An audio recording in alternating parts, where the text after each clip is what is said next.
evening, guys, and welcome to The Purple Mic. I'm your host, Erica Nichole Mason, and I am joined tonight by my amazing cast, Lewis, Men Levin Wright. What's up? How's it going, Lewis? Doing all right? Yes, I'm ready. Let's roll. Let's help some people.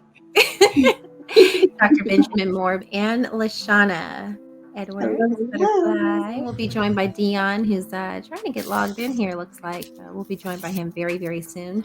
Tonight's discussion, HeartBreak Hotel.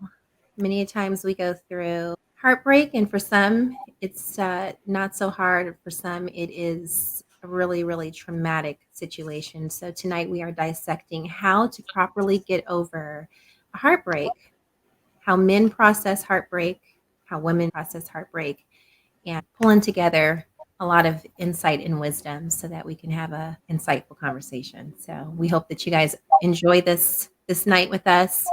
If you haven't already, please go over to our YouTube where we have seasons 1 through 3. And you can find all of our series there: Sexology, Art of Love, and our recent series about hypergamy. So tonight, without further ado, we'll jump right in, and we appreciate all of our viewers. HeartBreak Hotel. How many of you have experienced a traumatic heartbreak? Oh, Lord. Okay. And the reason I asked that question is because, we don't want to take this conversation too lightly. And we know there are some who probably have Googled or researched this topic, and it's like, oh my God, thank you. So we hope that this helps you. And for those moments where we do find humor in our own truths, we hope that it brings you some enlightenment. For myself, I've definitely experienced traumatic heartbreak, and I think how we process it as men and women is definitely different, because when I look at that other individual, it seems like they carry on a little bit faster than me, a female. So very interested to hear from the men and of course Miss LaShonna tonight on how we process as men and women. So our first question of the night: how do men handle post-breakup? Ben, I'll start with you, dissecting what men feel post-breakup. Well, it's interesting because I'm always thinking about a joke that Chris Rock said. He said, when you're in a relationship, you spend half the time breaking up, which is interesting. A lot of times when you're thinking about your relationship and where you are in it, once you start to get to that point where you kind of considering breaking up, you're kind of back and forth a lot of times, but you'll stay together. And like you said, just like you'll literally spend half the relationship in this kind of breakup mode. And for me personally, I've been accused of moving on too fast, or like I didn't bother me or whatever like that, which is not the case. So I've had my moments where I had to go, men cry alone, or cry in the closet, or whatever the phrase is. You know what I'm saying? Like when we're emotional, we can't put it out there. You know what I'm saying? We can't be as open with our emotions as women. It's a little more taboo. It's not as accepted. So we go through it. We just go through it by ourselves. Typically, we don't have the types of communal experiences that women have. Y'all can go and y'all can come with each other and cry, and y'all are, sister soldier, or what was it, sister circle, y'all emotions and stuff like that. And y'all are process together and all that. Typically, men, we don't have those luxuries. We have to deal with stuff on our own. So when you see a dude out there, you think he's not dealing with it. He absolutely is. It's just that when he out and he's showing his face out, then he has to put on a good face. Even my last marriage, like it was devastating. And even during the time we were actually together, we spent more than half the time breaking up. We spent probably 3/4 of the relationship breaking up. It wasn't like at all that I was like quick to move on. I was processing a lot of that stuff during the relationship. When it actually finally was over, it was still devastating. It was still hard to process.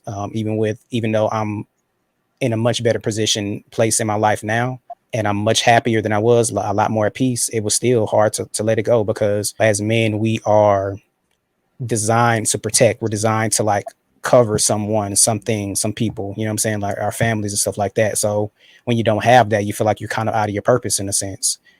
And so, which is now why I am so focused on making sure that my star player, myself, is on point. So that way, when I get into another relationship, I can be right for my woman and possibly our children. So right, absolutely. Okay.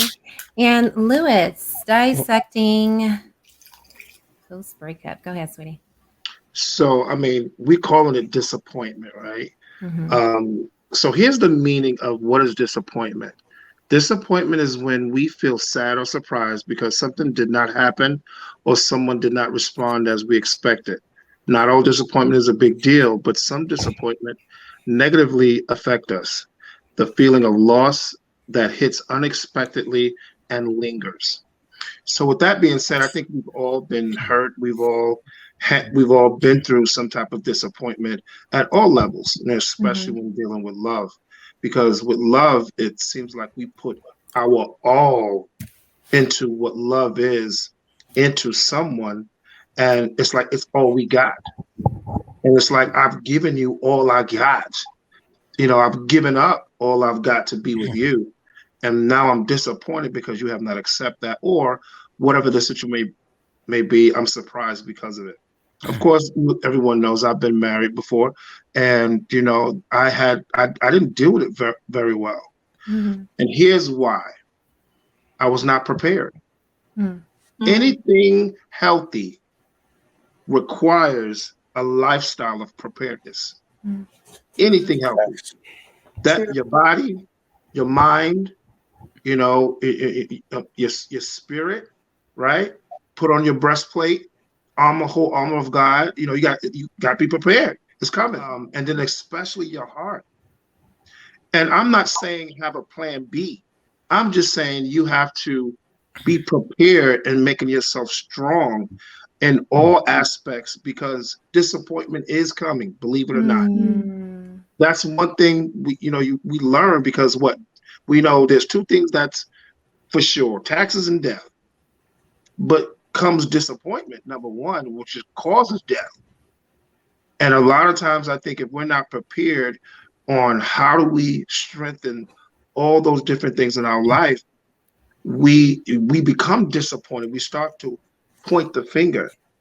But when you are trained and you are prepared to know that setback's going to happen, now how do I deal with it? Now, what are my strong points? How do I not clam up? But how do I kind of get myself together and say, okay, you know what? I'm the person, I take some blame, making sure you do that. But making sure you have some sort of preparedness that, listen, everyone's not perfect. So it is bound to happen. So that's how I've learned to do that when I got disappointed by someone that I felt like I've given my all to. This is what led me into getting into Men Loving Right, is because if we don't prepare ourselves for certain things, we can lose ourselves. And that's where mental health, why we're struggling right now with mental health, because we're not prepared. We're not prepared and strengthening all those aspects or parts in our life that I think we should. Awesome. Deon, dissecting what men feel post-breakup. I think that's contextual to how the breakup is, first and foremost, with men, and the effort that we hold ourselves accountable for giving in those spaces. Like you said, there is a form of disappointment, but sometimes that falls with the accountability of we knew better or we could have did more. And it's a learning process. 9 times out of 10, most women teach men the ways to, love them in a space where they can learn. Most men just have to get outside of their ego when they're trying to learn how to love in those spaces. But for the most part, that disappointment, it could vary just depending on the context of the relationships and the dynamics of how it broke up. Sometimes it could be a positive way of breaking up, where two individuals were completely, comprehensive that they were better as friends than they were as lovers. So it's just context to how the breakup happens. There's always going to be some form of disappointment, but it just won't be as heavy as others. Right. Absolutely. And welcome to the family, Clay. We missed you. Clay, dissecting what men feel post-breakup. Let's hear from you. How men feel after the breakup? Yeah. Because I think what we're trying to understand as women, and this is especially for the women, when you're not talking to a guy, you want to kind of know, is he thinking about me? Should I call? I wonder if I'm processing this alone. Is it just me? Am I doing the most. Like he probably moved on with his life, and here I am moping about. How do men feel when they're breaking up with the female? Because you guys don't really show emotion. So like, what do you? How in are you breakups we feeling? do. Really? Yes, Lord. Yes, Lord. I thank you for that hole right there. But nah, seriously. I mean, we take it kind of hard too. I mean, it'd be more about trying to play back all those moments, how you could have handled it, or things that you let slide that you probably shouldn't have let slide, because sometimes how you start out is how it's gonna end.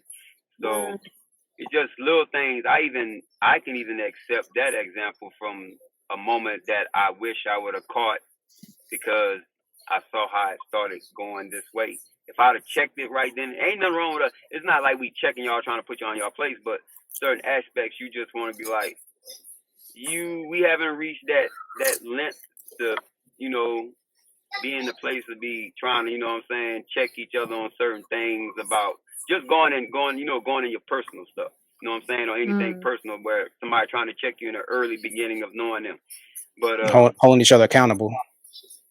Exactly. You know what I'm saying? But I mean, yeah, we sit back and think about y'all, and then we sit back and think about time that we sit back and think about time we can't get back, because that'd be more important than anything. You know what I'm saying? The waste of time, the waste of time, knowing that I could have been doing something else, or I could have been somewhere far, but it plays a lot. We sit still for a moment, and then we turn up after. Oh wow! Yes, sir. Like somebody told me, to get over one is to get next to one. You know what I'm saying?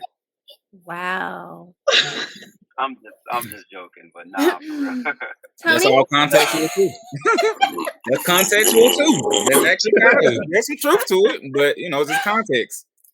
Hey. Dissecting what men feel post breakup. Tony, your thoughts? I don't feel nothing. Not a fluffy thing.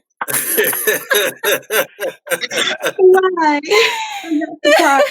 So you're just good. It's over with. Nah, I'm just playing. That depends on the connection you have with the woman. The context into which the relationship is. If any woman that I've chased, I felt something for, and so it kind of it touched me a little bit if we had to break up. The deeper you go into the relationship, the worse you feel. Right. But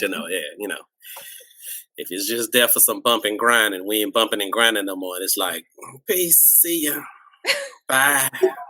I'll get you a coupon on the way out. Amazon gift card. Mm-hmm. Wow. Here's a nice little parting gift for you. All right, we're gonna move over to the ladies. Dissecting what women feel post breakup. LaShonna, can you give us some insight? Yeah. Okay. I'm gonna do my best. All right. So a lot of times when we're getting ready to break up with you, speaking for me, and some women I've spoke to, we didn't break up with you 3 months or 6 months before we actually break up with you. Exactly. We've done that already. We've already gone through the whole motion of everything, of like, oh my gosh, we got to break up, because in her head, she's already done. She may still physically be there, or we may still physically be there, but we didn't check out already. We didn't we're like definitely checking out, and like where our mind goes, so will our body follow. So we have definitely, already checked out. And I've done that before, where I've checked out. I went through the whole relationship breakup, process inside the relationship. And then when I actually did it, it was just like a shock. And it was a shock for him, because he thought we were great. And I was like, no, bro, this is not it. Now it's different when it comes out of nowhere. When the breakup comes out of nowhere, then that's where it's different. That's where it's detrimental, because in our mind, we're thinking everything is okay. We're doing what we're supposed to be doing. We're here with you. And then all of a sudden he's like, no, we need to break up. This isn't working for me. And it's like, but I've been asking you, are you okay? Are you all right? So that's the thing that's different, where we start to dissect after the breakup is over. What could I have done better? What did I do wrong? How is this, like, what happened? I thought we were good. So when a woman is like sideswiped by the breakup, that's when we go through all of this, like, you know, internal looking at ourselves and trying to figure out and dissect like everything, you know, pick ourselves apart. Like, I could have did that better. I could have did this. And, you know, it just makes it worse. So by the time the next guy come around and we decide to be with someone else, he's like, okay, I got to put this piece back together. I got to put this piece back together. Mm-hmm. So it's just, you know, it's just that, or we just be disassociated with our feelings and we just become a dude. I'm going to be like Deon, that part. You know, we start moving like a dude, you know, when we've been hurt. Like we go through a phase where we start moving like, you know, we kind of move like a dude. And and that's when you're just heartless. You're like a piranha. Like, y'all just over masculine. Yes. Yeah. But it's sometimes you keep that femininity, but it's like you just don't think about what's in their best interest. Everything is about yourself. Huh? Yeah. So y'all put it in a box. Y'all don't put it in a box. Because now it has to be accessed. Right. At this point. So now it's like it's not a natural thing, because it's natural for you to be masculine at this point when you do get to that point. Mm-hmm. So when you get in situations with men and y'all get in y'all disputes, if he don't know how to access you, you will always have a masculine response instead of a space where you can be feminine. So it's kind of hard in that space. Yeah. I don't think I've ever exuded masculine energy, though.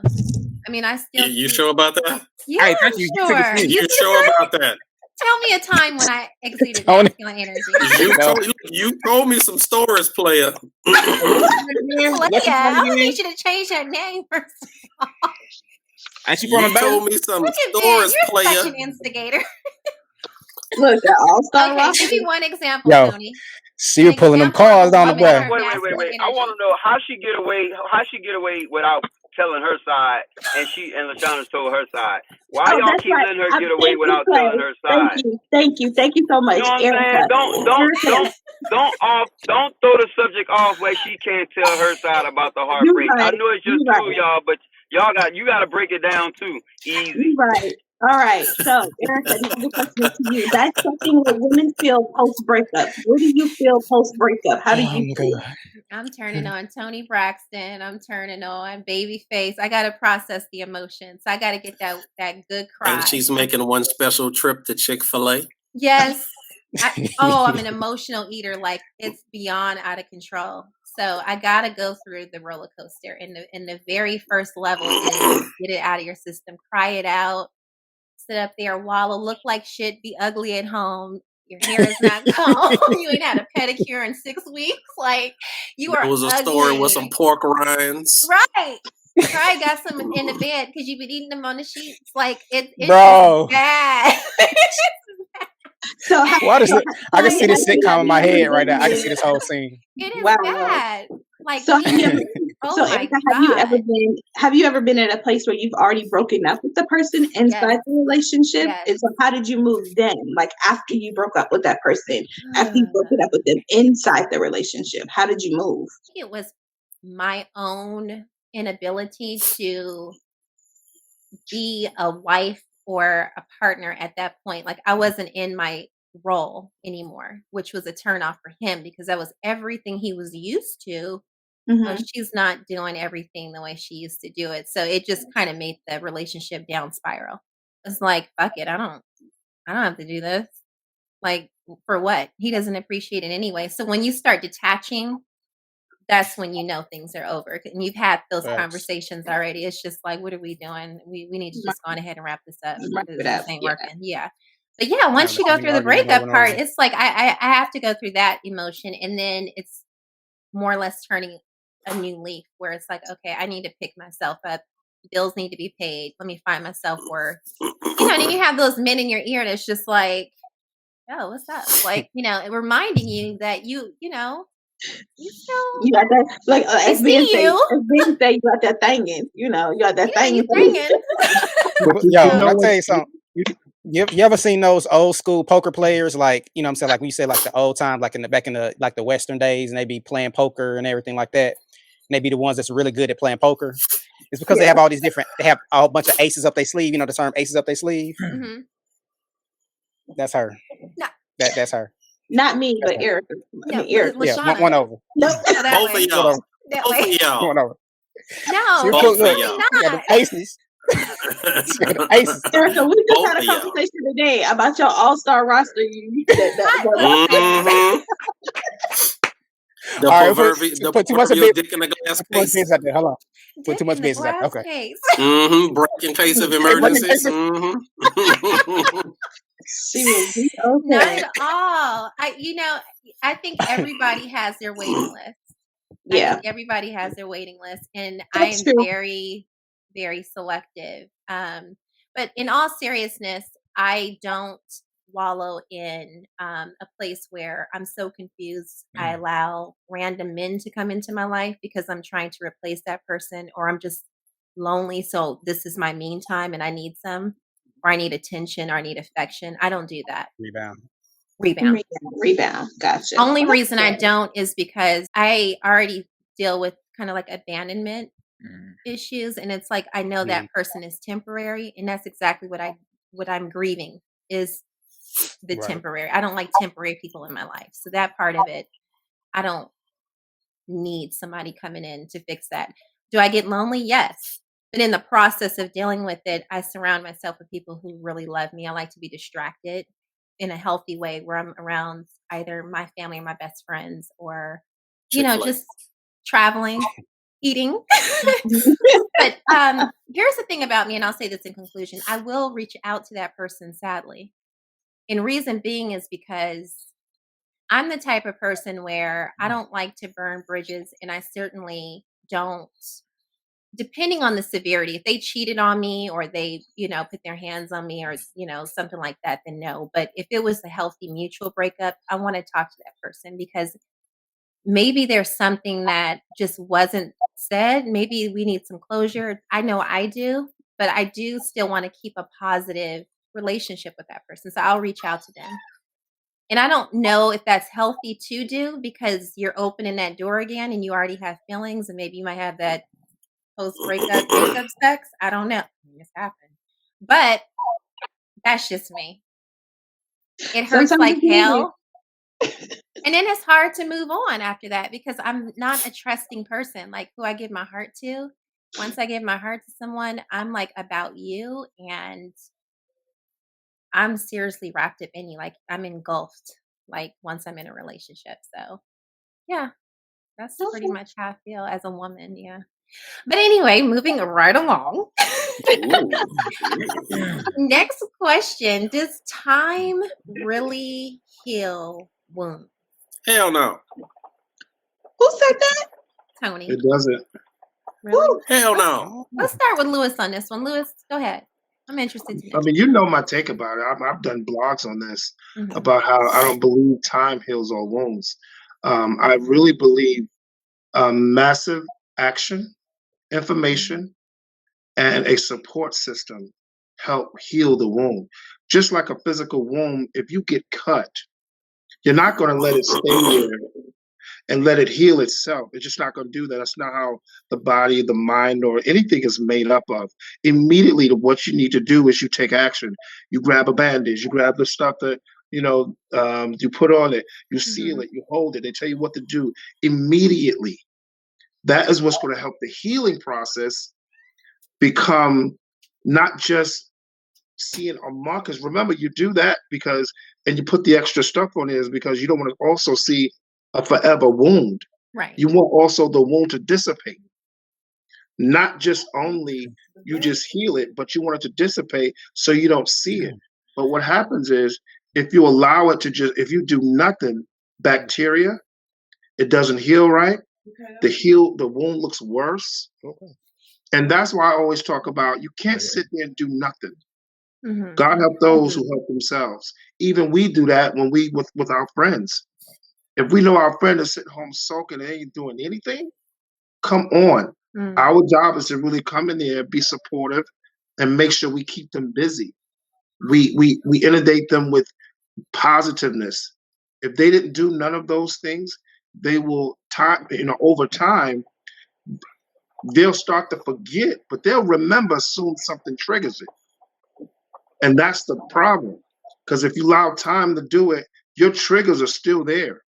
As soon as you see a movie, as soon as you hear a song, as soon as someone says something, you see a color, someone smells. But if you inundate yourself with information and understanding about what it is and why you're hurting and what makes and what helps you get over those things, now you're able to teach someone else. You can't teach someone else how to get over something if you have not gotten over something yourself. You cannot provide pertinent information if you allow time. Some people don't have that. Right. People take their lives like that. Mm-hmm. And if you don't reach in there and grab them and do something from a support standpoint, we're going to lose them. Right. Mm-hmm. And Tony, what are your thoughts on that? He said it exactly. Mm-hmm. He went into a little bit more detail, but that's the gist of it. That's why time doesn't heal any wounds, because you need to take the necessary actions. For me, I need to have closure. I need to figure out what exactly happened to get to that point, make amends, and then I can proceed to move on. If I don't get that, then I'm left wondering the what if, all those leftover possibilities. So it never heals. You continue to think about that kind of stuff. It pops up, like you said. You hear certain songs, you see certain movies, things pop up. It jars that. But if you get that proper closure, you don't worry about it anymore. You take it as a life lesson and you keep moving. Sure. That's it. Clay, what are your thoughts on that? Does time really heal all wounds? I say, yeah, as long as you ain't letting it really bother you. Like, I mean, it happens. You can't take it too much as a loss. This is my opinion. So, I'm not saying I'm not going with what the fella's saying, but I'm just telling you how I would handle it. I'll just let time take its course. Like, I can listen to music all day. It ain't gonna shake how I feel about the situation I was in. It's just that I'm just gonna move accordingly. You know what I'm saying? Get back into what I enjoy doing for myself, to build myself to be happy. And if I do run across an individual or somebody, just pay attention to everything that I do and what I'm going to accept and what I'm not going to accept. But my time going to heal myself as I bring myself back together doing the things that made me feel like the person who I was. Mm-hmm. You know what I'm saying? So, right. I mean, yeah, time going to heal me as long as I'm doing what I need to do to heal myself. Right. Okay. And Ben, your thoughts? Right here. You said the Aquarius? Yeah, that's that Aquarius like right that on LaShonna. LaShonna like that. LaShonna like that. That's me. That's how I am. I need to take that time. I'm playing all the songs. Ain't none of them gonna make me cry. I still like Jagged Edge and everything that made y'all cry. But I'm gonna be in that singing like I'm washing dishes and mopping the floors and feeling the same way. Like ain't nothing happen. No, that's right. Ben? Well, I think it's one of those things where it's kind of like, I do think time heals all, but I think it's because it's not because you are separating time from your own process. You know what I'm saying? Like, in the time that you're spending, you're in your own process of healing. So over a longer period of time, you naturally are going to try to heal yourself in certain ways. Can you do that? You can be in that space and be more intentional, and it can come faster. You know what I'm saying? You can heal yourself much faster if you were intentional about trying to heal yourself. Mm-hmm. And so to Clay's point, I agree. Like, I think it will heal, but to the other brother's point too, you have to be intentional about your healing. And the more intentional you are, the more close you're trying to get, the more you're, focused on trying to get that closure, like Tony said, or, all these other things you need to heal, then, it'll happen faster. But over time, you're going to do it naturally. It's going to be a natural thing. Kind of like to Lewis's analogy, you're going to naturally scab up. Even if you don't treat a wound, it's going to scab on its own, but it's going to heal faster if you put Neosporin on it, if you bandage it, if you do all these things, you self-care, it's going to heal faster. So, time is elemental. So what about those moments where you feel angry that your life isn't where you thought it would be by now? I know earlier Clay talked about getting that time back and how you spent this time, and you just kind of go through those stages of grief, loneliness, anger. How do you deal with anger? Now you're at a point where it's like, damn, I'm older. spent all this time in a relationship. Now what? Tony?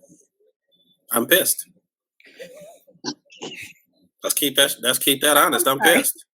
Yeah. My last serious relationship before my wife, we were together like 2 years or something like that. Mm-hmm. And she turned around after I bought a house and all that kind of stuff to build a solid foundation for her. She turned around and she told me she didn't want that because it was too much responsibility. I was hot. Okay. But when I checked my emotions and I looked at the situation for what it was, I talked to her and my words to her were simple. I can forgive you for everything else, but I can't forgive you for wasting my time. It's the one thing I will never forgive you for because I can't get that back. Okay. We can create land from nothing. Okay. We can create land from nothing. We putting planes in the sky. We can't reverse time. Okay. You can't get that back. So if somebody wasting your time, that's the one thing I say you always need to be pissed about, somebody wasting your time. If I waste my time, that's on me. I can be mad with myself. I know how to deal with myself for wasting time. But if you wasting my time, yeah, that's a bigger problem we got. So let me ask you this then, bro. Like, is it the thing, like, is it an intentional wasting of the time though? Or is it just like the fact that it didn't work? You feel like the time was wasted? Good point. So in that particular situation, she knew at whatever point in time that she wasn't ready to go full bore, but she didn't tell me. She kept going along for the ride. Got you. Okay. And so I could have, if she would have had that conversation and she would have said, hey, you know what? This is getting a little too serious, too much responsibility, this, that, and the other. I think I want to get off here. That would have been fine. But we go all this way, and I'm getting to the point where I'm like, all right, we pushing 3 years. I think it's about time for me to go and get a ring. And now you tell me, hey, I don't want this. It's too much responsibility, the house and this, that, and the other. Oh, yeah, I'm pissed. You didn't waste my time. Absolutely. Yeah, I feel you on that. Deon. Yeah, I feel you. Angry that my life isn't where I want it to be at the extent of somebody else. Absolutely. In the relationship. So it is you too, because you actually elected to be in this. That plays a lot with maturity. If I was younger, I love Jelon's responses. She said, I'm pissed. If I was younger, the younger me would probably point the finger and just be angry just to be angry. But the emotionally mature me would be more accountable of the whole situation. I would try not to be impulsive, but depending on the context of how my time was wasted, yeah, I would take that the wrong way. I would probably hold on to that too. I wouldn't hold on to it and take it into my next relationship, but that would be a vital teaching point as to what energy and what space for me to move into going forward and what to give clarity about and make sure that I'm giving clarity as well. Because if we having sex and we can't give each other clarity, we got a big problem. Yeah. You know, that means, like he said, we just, what's his name? Stroke and poke. We just stroking and poking. So, JR poke and stroke. Oh, Junior poke and stroke. What I told you about that Junior? It's Junior crap. Nobody told you to be proper. JR, damn it. Yeah, I just feel like at certain points in your life, you just have to be intentional about your future in general, in all aspects. And absolutely, you should give room to explore those spaces and learn what's truly for you. Because a lot of those times, most cases in relationships, we don't have a real idea that we don't like something. 9 times out of 10, we just heard somebody else, or it's just taboo, or it's just societal views as to why we don't like something. Instead of actually exploring and having a definitive, you know what, that don't work for me. Instead of sitting and wasting somebody's time trying to figure out if this works for you. Absolutely.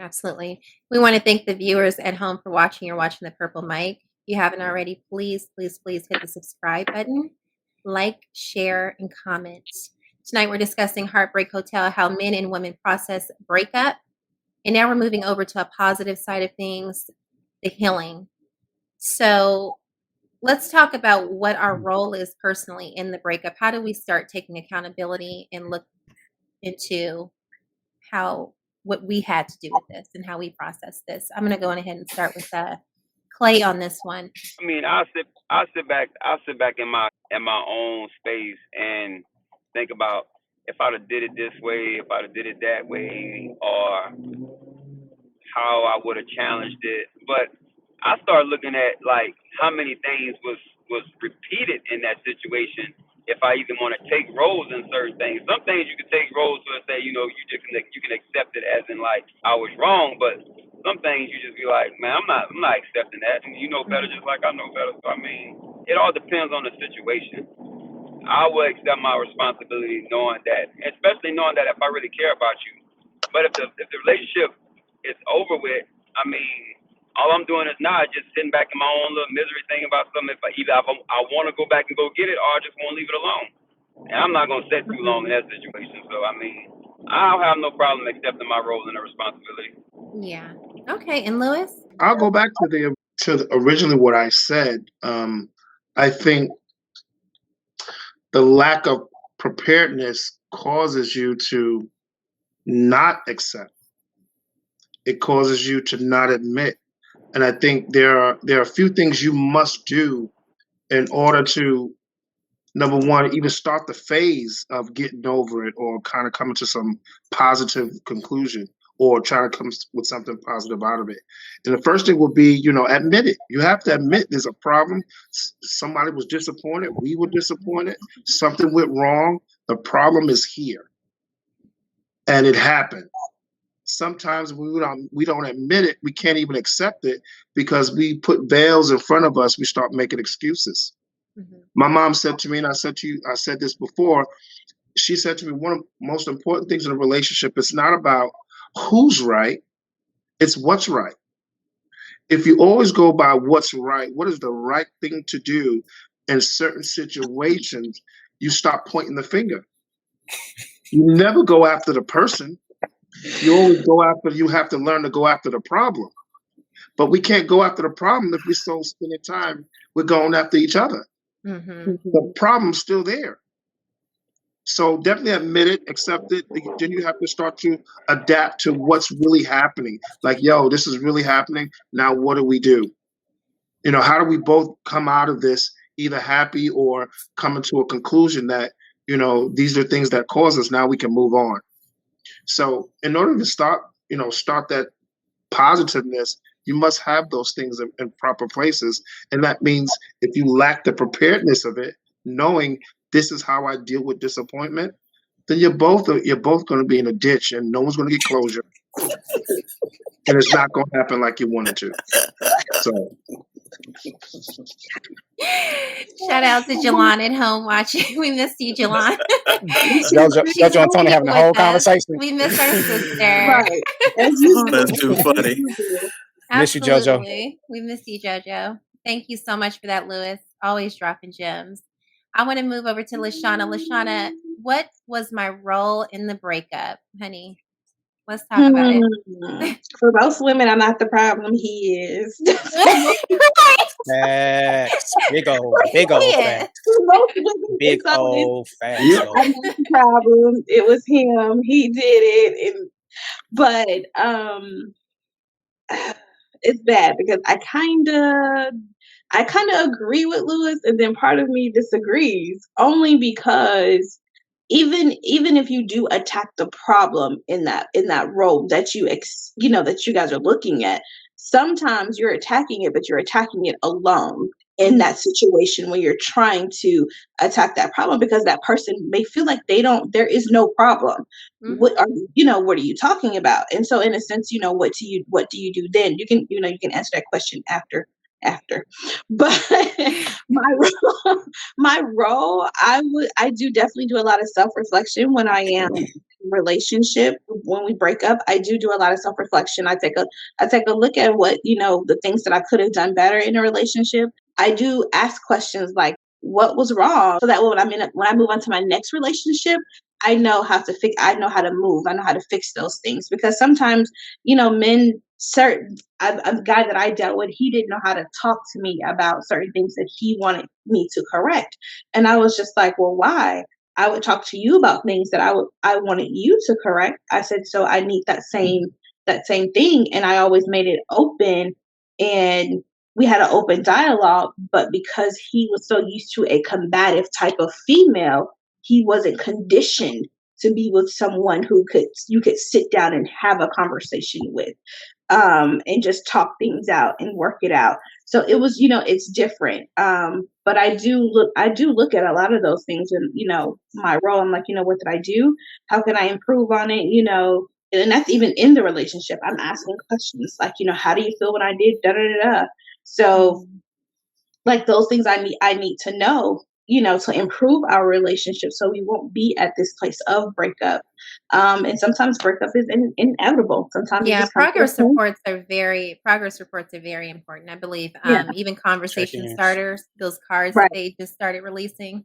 Yeah, those are so important. Yeah, because it's too much exposure out here today. And then of course somebody coming home to you repetitiously like that, you need to check in. We're already used to seeing each other. We're used to our routine. We're used to our home is. It's like we need to check in and keep it spontaneous. But I think again with the breakup, what was my role? That can be a tough thing to do, to look in the mirror and know that not only do I have to deal with this anger and this grief, but I have to face myself and know that I have to take some accountability in this. There's two people in this relationship. Can I respond to after LaShonna, what she had said, how she did? Yeah, totally. Oh, yeah. Hold on 1 minute. So, and I think sometimes with women, we don't like being held accountable in the relationship. Like, we don't like being held accountable, right? Or even correct it in the relationship, like, because it's like, it's not for our bad, it's for our good. And so when we don't listen when we don't want to be held accountable, when we don't want to be, corrected, it's hard. It makes the relationship hard, and it makes the guy start to kind of like, push the other way, push against the grain, start to leave, because it's like, I want to be with you, but you don't want to be held accountable. I want to be with you, but I can't correct you. And it's like, so how am I supposed to leave you if I can't do those things, if you can do that to me? Right. And so it's like, it's unbalanced. It's not, it's not okay. And I think a lot of women are now coming into that, but it's like, but it's more like, but how long did it take you? How many relationships did it take you to get to this place? And what was that pivotal relationship that made you? I definitely, feel like as we've gotten older, we come into a place of accountability, but we definitely have to have someone that holds us accountable. And I think that's why you should go to relationship counseling, because it helps you hold it. They help you hold each other accountable in some certain type of way until you're able to hold each other accountable without the help. So I think a lot of women, we don't like to be told what to do. That's just part, and I think that just has a lot to do with a lot of things. We don't like being told what to do. And it's not something of a man telling us what to do. It's just him holding us accountable and him helping us grow, and vice versa. Because if you can hold him accountable and you can correct him and he does all the things that he's supposed to do and you want to stay the same, that's not going to work in a relationship. It's definitely going to be unbalanced, and you're going to be looking like, okay, now I'm alone by myself in this house, and what happened? Take him to church. You had you could have a bracket of girls. They'd be like, I would say big facts. Big facts. You know what I'm saying? You by yourself, Erica, tonight. You by yourself tonight, Erica. You passed the collection plate. I'm putting in 20. What is he talking about? Took him to church. Always coming for me. Always. He does not miss a night, okay? I think Lewis had a response. Yeah, I was going to say, I want to roll over to Lewis. It wasn't necessarily a response. I think, just like you said before, what if what if it's one-sided? I mean, that's why I said the first thing you have to do in order to attack a problem is you have to admit it. So it makes no sense if just one person's admitting it. You have to admit that there's a problem first. You know what I mean? So this way it doesn't become one-sided where you're working on something and the other person is not. It has to come to that agreement. Otherwise, what's the point? What's the point? Because that person still want to probably attack you instead of attacking the problem. And one of the things that I don't sign off on in relationships, when we get deep in a relationship, that, oh, we no longer can talk or we no longer can get along. You did in the first part. What happens is, because in the first part of a relationship, everything is hunky-dory, everything is great, Right. everything Yeah. is lovely, you get along, you talk, he's not Right. angry, he's not so tough for me, but it seemed that to happen when it's later. And I think that's part of the vetting system and the vetting process, that a lot of times at the very beginning, we don't even care. We just want to get with someone and just excuse all their problems. Yep. And not really I'm recognize guilty of that people have issues, mental, whatever it may be, but we kind of put a whole camouflage because we want to just be with somebody. So later on, I don't want to hear that excuse about accountable. I hold people accountable in the beginning, because that's when you're wasting my time. Yeah. You got to give the dopamine time to wear off, thoh, and that takes time, because you have to weed out the fun. You have to get past the fun, and sometimes, a lot of times, if a woman's in her happy space and y'all are consistently having fun and it's adding value to her life, you see that. You ain't gonna see that because it's, complacent on the fun. So once you get past the fun and then the real emotional neglecting issues come up, and there are no hard conversations, and only, they try to have fun to pacify it without attacking the problem. Yeah. That is exactly what I went through. Think about it. How Deon many hit it on the head. do you need to get into in order to find out that you cannot do that? You will have to do the work before you get in a relationship. Knowing that there is going to be a cloud 9 phase, right? Yeah. There is going to be a fun phase. Right. You know it's coming. Wow. But who do the work? But how many people do the work before getting the relationship, though? That's where the real issue lies, because they don't do the work before. And that's why I said with somebody who already has issues. Deon, woo! I agree. Sorry. I agree. So you got to be able to work on It's so yourself. true. Yeah. Yeah. And you have to be open. Like, it's hard for two individuals that's working on themselves to be open and comprehensive of the other persons, because they expect that person to know, instead of, if they didn't have these traumas, they would know they would have to teach this person how to truly love them, because everybody's version of love is different. It's different. Right. So if they're unaware of how you deserve to be loved or how you think you should be loved, and they're loving you the way they saw their mama loved, which was toxic, how does it going to work? Right. That's true. I mean, what more can that be said? I know be honest with yourself. Yeah. Most people we don't be honest with ourselves until we get later on in life. So I think that's sometimes that honesty comes in the form of a fist in your face because you don't want to see it. Oh yeah. Yeah. Oh yeah. Which is like a great segue over to, how did I feel about myself when things were difficult? So this person's gone. When things were difficult, it's like, now I can kind of talk about the relationship to other people. Before, it was like, I don't even want to talk about it. Like, I'm good, because you're trying to process it. But how did you feel about yourself, men versus women? How do you deal with that, LaShonna? No. I think you need to take that one first and foremost. Excuse me, I'm the host, LaShonna. Ooh, thank you. Ooh. Now you asked for my masculine energy to come out. Clap back. You, sir. Clap back. Okay. You wanted She was clap back. I was the recipient of the very first F you. We say Clay. Hey Clay. We say Clay. We say Clay. Hey Clay. We say pew pew pew pew. What you say? Pew pew pew. Who's trying to host?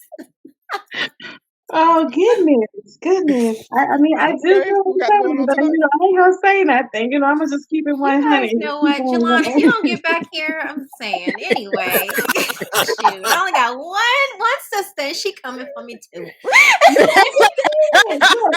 sometimes answer the question too. It's okay for you to start the segue. Okay, so how did I'll answer, y'all? The whole audience, y'all, everybody. All right. So how did I feel about myself when things were difficult? So Jelani, raise up off Erica, y'all. She gonna cover her sister now.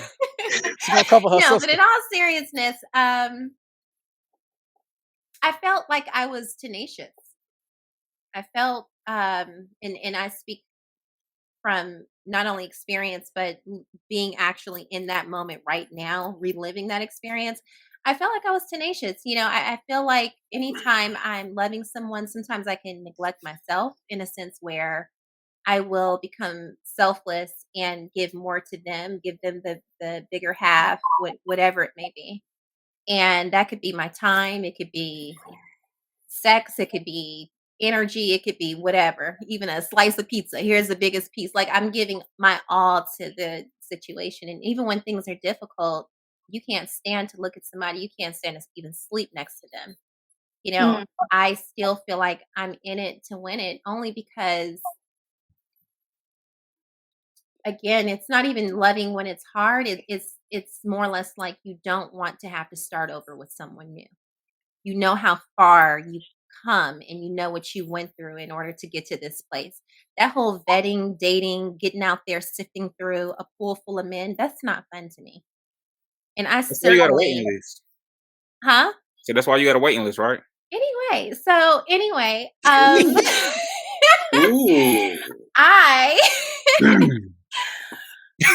I personally feel like I'm tenacious. Yeah. But I mean, in the self-reflection state of mind, it's a yucky period for me. I feel ugly. I feel unwanted. I just feel disgusting. Like, God, I gotta start. It's like starting back over like a whole foundation. You gotta grind through the mud, build the foundation, build the entire layers. Like you just feel like shit. You feel worthless.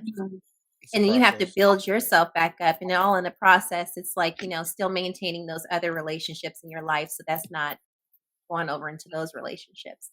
So. Okay, great answer. Good answer. Good answer. Look at you.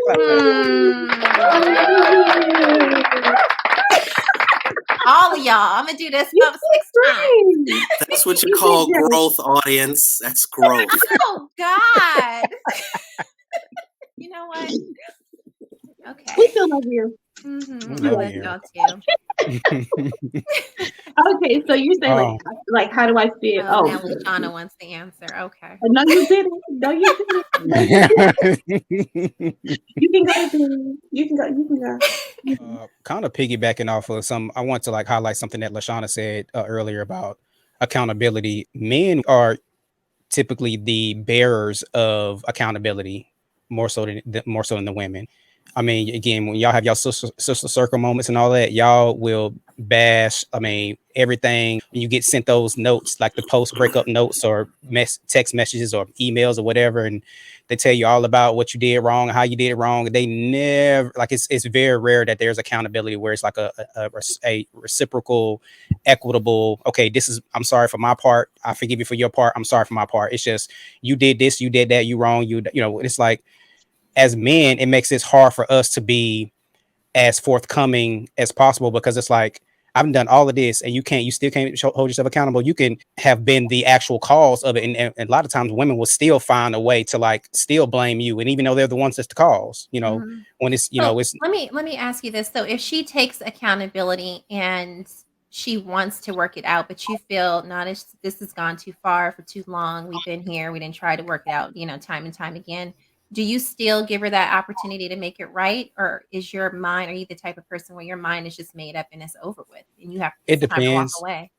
It's been times where I thought it was time to walk away, where I wanted to walk away. I knew it was time to walk away and I didn't. So I've done that before. But yeah, like to Tony's point, yeah, in the back of your mind, like, look what Tony's doing right now. That's the back of my mind. Like, yeah, that's what it's supposed to be. You know what I'm saying? But a lot of times that's not what that's not what you actually do though. You know what I'm saying?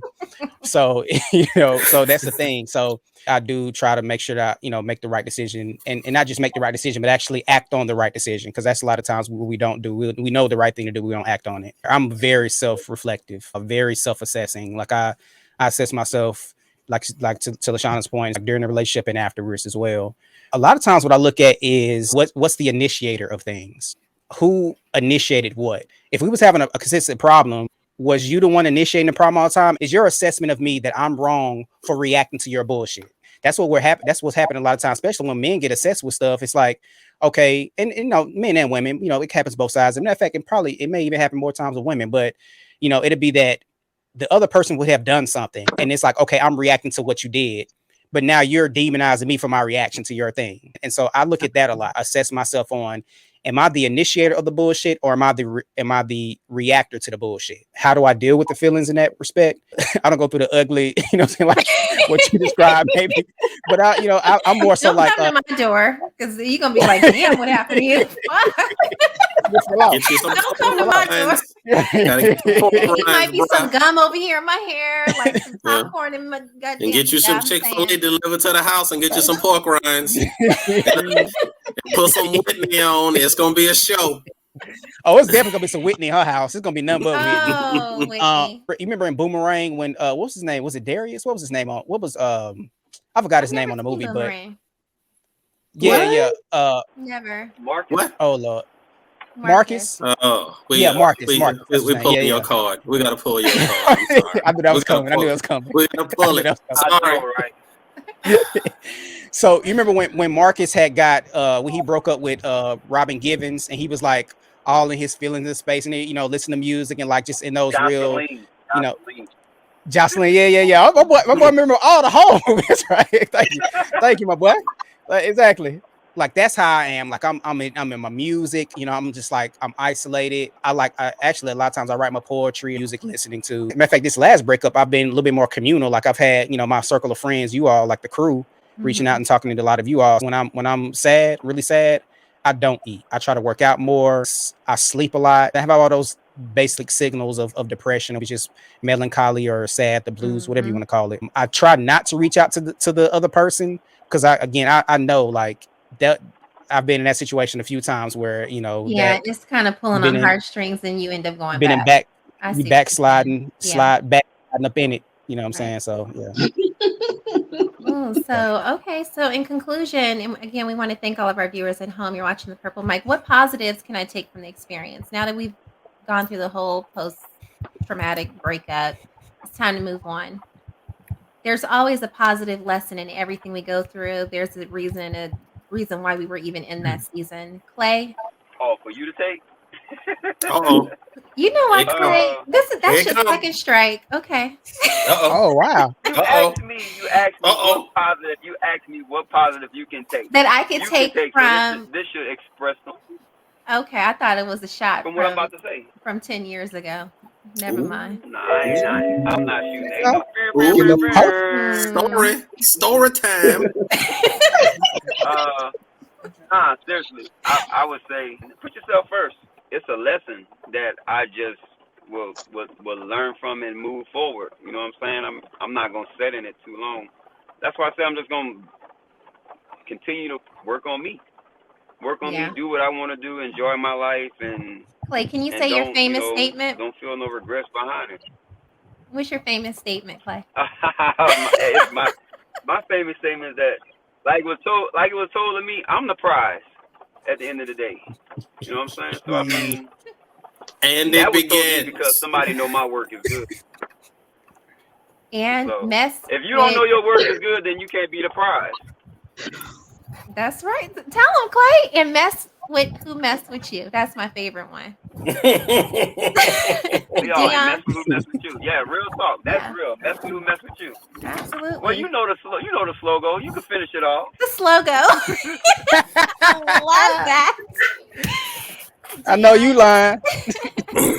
I'm gonna roll over to Deon. Okay.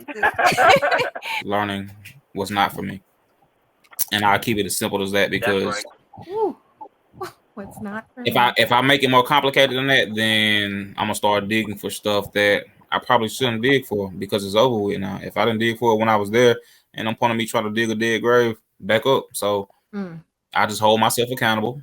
If they wasn't accountable, I'll accept that from them, regardless of if we had closure or not, because I'm not the type of person that necessarily needs closure. So, it wasn't for me. It was a nice experience. I learned some new things. I learned some things I loved. I learned some things I didn't. But the positive is pushing me to a space where I can make time and space for the things that I require and I deserve. So, wait, I want to back up just for a moment there. You said you are a person who does not need closure? No. You don't need closure? Really? No. A period is a period. I'm with him on that. A period is a period. You heard me say keep it simple.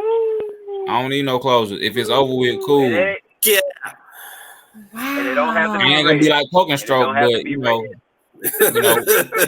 he said, "Take your dusty ankles and go." You know, especially if we can, if we can separate on good terms in that space, right. I still don't need closure. Nope. Really? I don't need closure. No, I've never been in closure. Deon, Clay, and Tony, can you guys both just in 30 seconds or less? Why don't you guys need closure? Because it's over. I need a little closure, and but for me that depends on the type of relationship. That if I'm feeling you, yeah, I need closure. I need to understand what went wrong. If I was really, really digging you, if we both understood, or at least I understood that this was just temporary from the beginning, yeah, I don't need closure. And you were a temporary thing. I already knew. Right, that's understandable. That's understandable that's too. A powerful statement. Very, but me in that space is like once it's over, right. Me personally, I'm not gonna think what I did wrong. I don't care at this point. All I'm gonna think is what can I do different, and I'll keep it that simple because now because if I worry about what went wrong, I could potentially take that into the next relationship. Yeah. I don't need that energy. Are you quick to move on and be in a new relationship, or do you need time before you hop into something in order for it to not feel like you're rebounding? Time is contextual. It depends on the person. So how you answer that? You know, for the most part, I'm a spontaneous person. So if my boxes are getting picked out that I need in that space, then I'm getting moving. But if not, and I'm happy in the space that I'm in, let's just say me and you in a relationship, but you're not my forever person, but she is. And soon as we get out to it and I meet her and all of my boxes are getting checked off and she's moving in the space and the energy that I require without me having to ask or do certain things is just natural for her. I'm naturally going to want to be in that space with her. Or so time is not an issue in that space. You know the word that came to my mind as soon as you said that, gravity. But yeah, gravity. I mean, you're gravitating towards something that feels good. So yeah, I totally understand how that would feel for a man. Yeah, you just have to make sure you get clarity. Like as a mature adult, you can't go in there blind. You really have to ask questions instead of just enjoying the fun. You gotta, my relationship now, I have somebody that's like a, CIA interrogator. So, I've learned how to, shout out to Jennifer. I've had to learn how to really dissect through hard conversations to really get clarity. So I can move forward in a space where I can be like, if this is for me, I can move in this space. And if it's not, and we can't get clarity, then we can agree on different terms. Beautiful, beautiful, beautiful. Ooh, the wrap up. All right, Lewis, what positives can I take from this experience? Help us out. I agree with him. I mean, I don't need closure. I really don't need closure. If you really work in your relationship, like you say you are, and you work in it, then you find out the information that you need. You ask questions. A great relationship, communicate, comprehend, and you always have those checkups. So a lot of times your closure have already been disclosed to you. So you don't really have to move forward. So me personally, I don't need that closure. Listen, it was time spent, learn, you live, you learn, you move on. You guys are way stronger than me. Too many of y'all didn't hurt us. That's why we had to figure it out.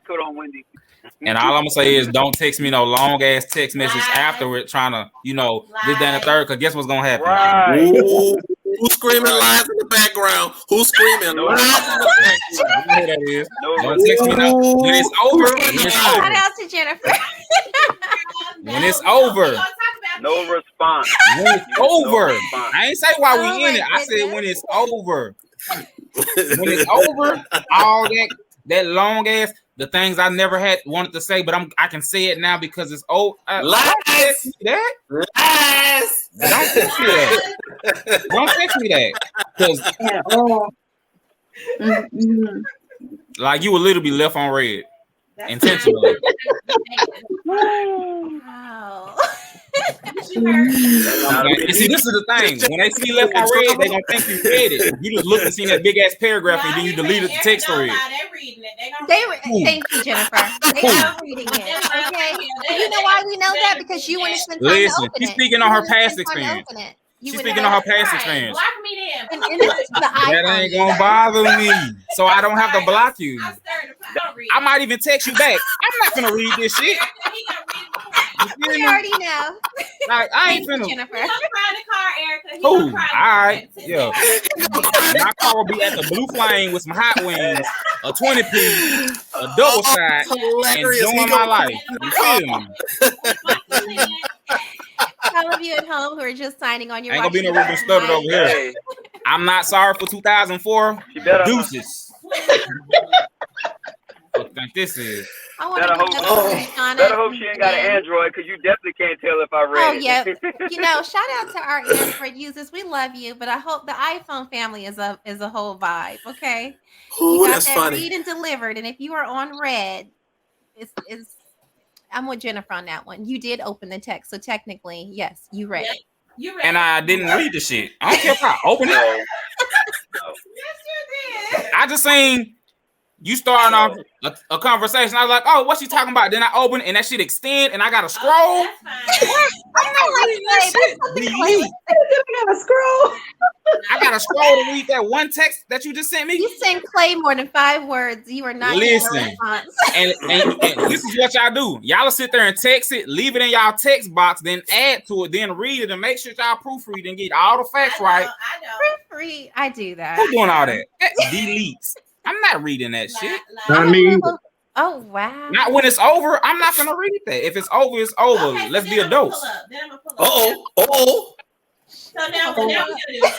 Hey, what they saying? Catch me in traffic. I'm gonna move up to Ben and LaShonna. You better watch when you pull up. What are your thoughts on when it's? I'm sorry, I got lost in Jennifer's statement. What positives? They got back up. They felt empowered for 1 second. LaShonna. Okay, so first, one, Erica, it depends on the relationship. I don't need closure. If we didn't broke up and we done, I don't need.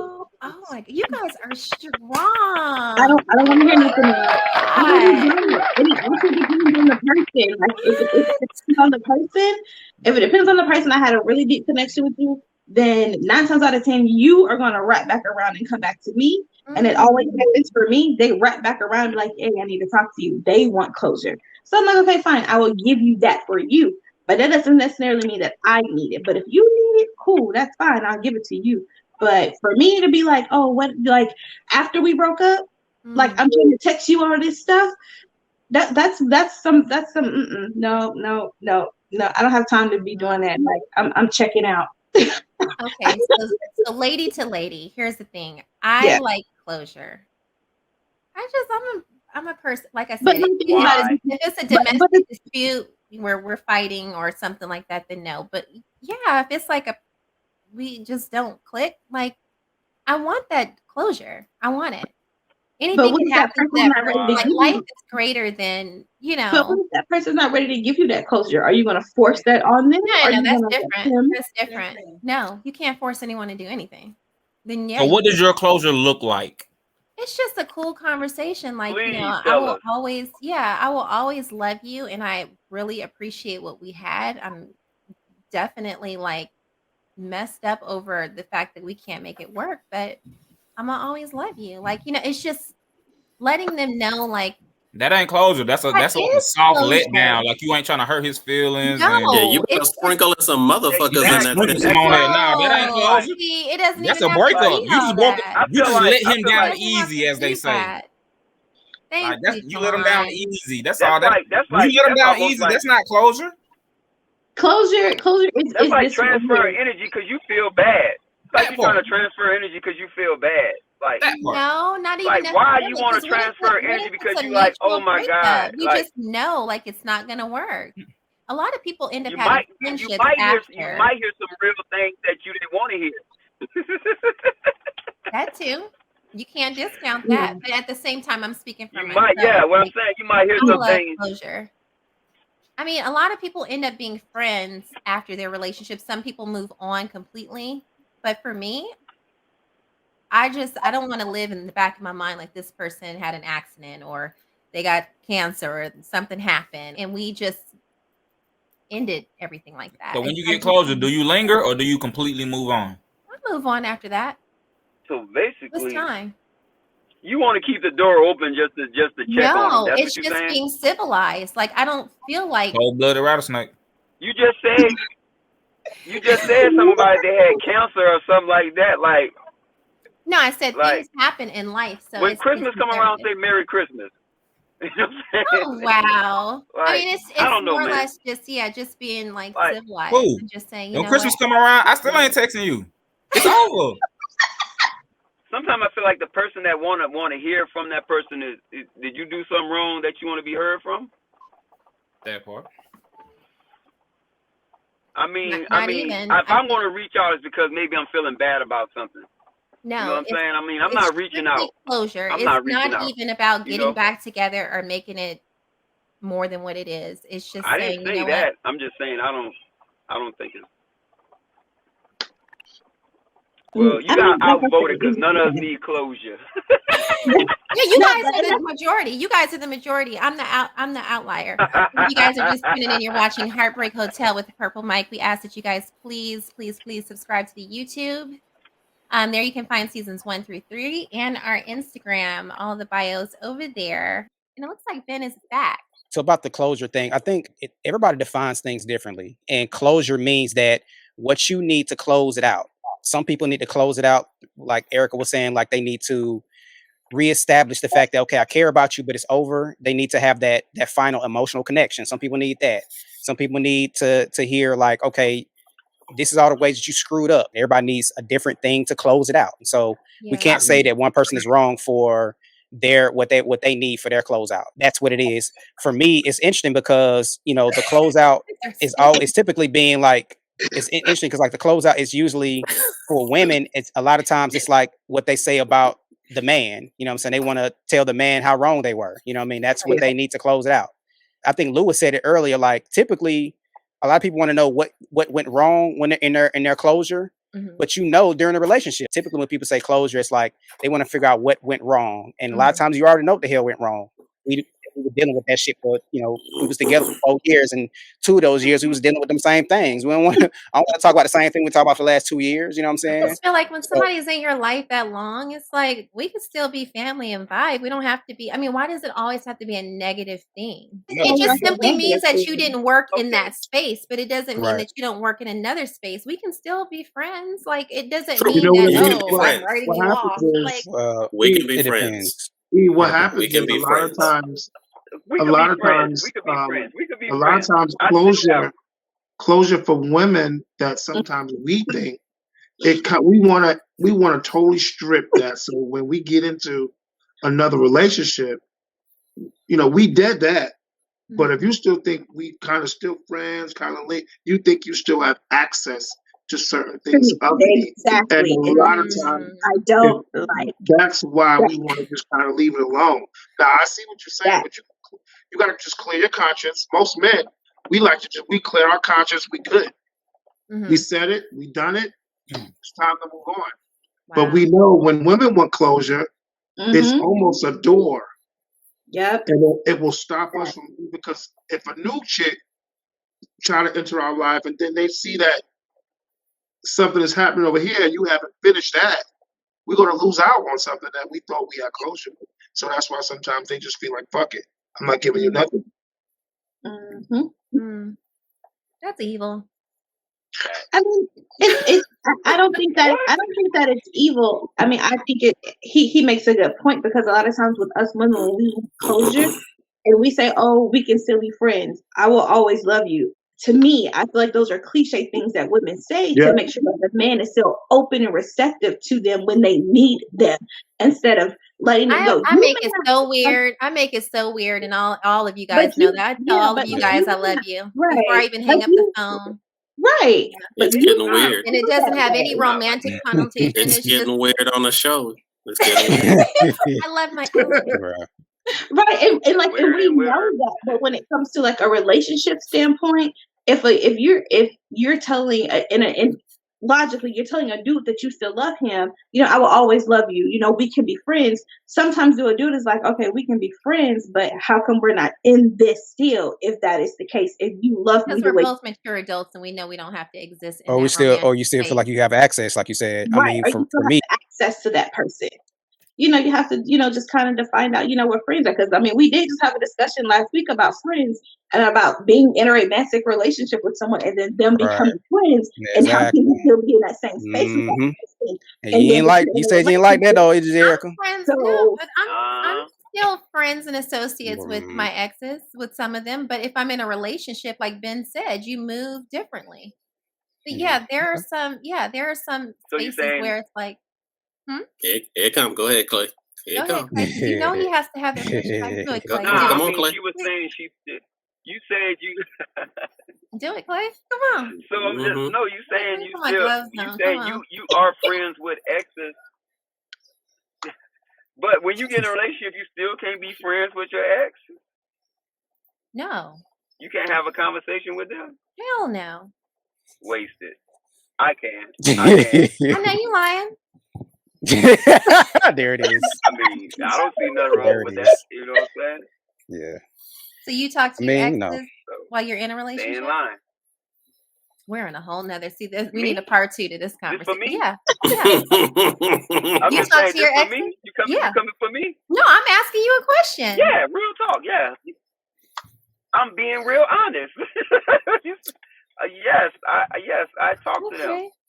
But I mean, it's not on a consistency. It's not on a consistency. It'd probably be a reach out. They may reach out to me. You know the blue moon stuff y'all do every now and then. You know what I'm saying?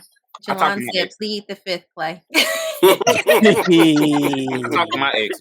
If you guys did not catch the Valentine's Day episode, it is out now. You'll want to catch that. Clay, you were on last week's episode, and we talked about this, talking to your exes while in a relationship. So you say, yes, you will. So my ex and my current girlfriend have each other's phone number. I'm just saying, I talk to my ex. But Jennifer's cool. See, you can be friends. Jennifer is like, you can be friends. You can do it. Jennifer is like, when you've been with somebody, listen, when you've been with somebody for a long period of time and they're intertwined in your family, right? Just because you break up with them don't mean your family do. So when they still come around, if your mama love them, if your nieces and your family member love them, they have their own relationship. So at certain events, you still gonna see them just because it's a friendship. I can't really explain it because most people just won't understand it because they're gonna look at it objectively. Me personally, my girlfriend be at my niece's birthday party. She be at my nephew's birthday party, my mama's birthday party. Like, she still comes around. She's a part of the family at this point. Without me, regardless. The type of family I have, like, once my family love you, the only way you get out of this family is if you exit out of the family.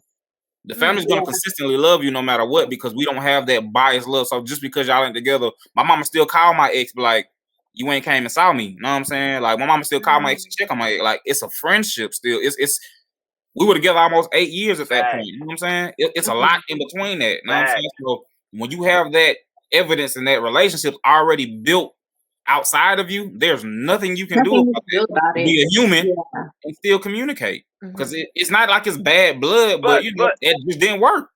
It's cool. Yeah, my family cut your ass off. They like, oh, you ain't. They just around. Oh yeah. Check it out. Guillotine, straight guillotine. I'm a piggyback off of him because for him to say that 8 years in the beginning, their friendship might have been solid before he even got into a relationship. And when you have a solid friendship with an individual going into a relationship, even if it break up, y'all still gonna be solid. You know what I'm saying? So if you establish the friendship solid, even if you break up, y'all still gonna be cool. Y'all just know what level that y'all can't cross each other no more. Yeah. I can understand that some people can move like that. I'm not saying that anybody's wrong for that. I know that I don't like to move like that. I can't move like that because when I love, I love. And I know if I still have just been with somebody, especially real when it's really close in time, like within the first year or so, you're going to still feel for that person. Like, and it's so easy to slip. I mean, come on, we all done been there. We all done backslid into the slide in. You know what I'm saying? Y'all ain't never backslid into the slide in. Nolan's voice. Maybe it's just me then. Maybe it's just me. I didn't backslid into the slide in a few times. What you mean by back in? Like, describe that a little bit. So where you broke up, but y'all still kind of connected and you still smashing. You know what I'm saying? Like it's been. Well, it's just me then. Okay, I completely broke up, and now it's just a sexual relationship at this point. Well, it's where you're still kind of connected a little bit, and then you start to like, okay, well, so you're lingering is what closure. You're trying to get closure, right? And then you still smashing. And you still get closure, opening legs. How that work? Yeah. Why you because I still got feelings for her. That's the point. That's the point. That's the point. You know what I'm saying? I'm with you, Ben. I got you. I've been there before. You know I'm saying? Like I look. If I still have for her, if I still feel for her, you know what I'm saying? Like, would that be classified as pity sex?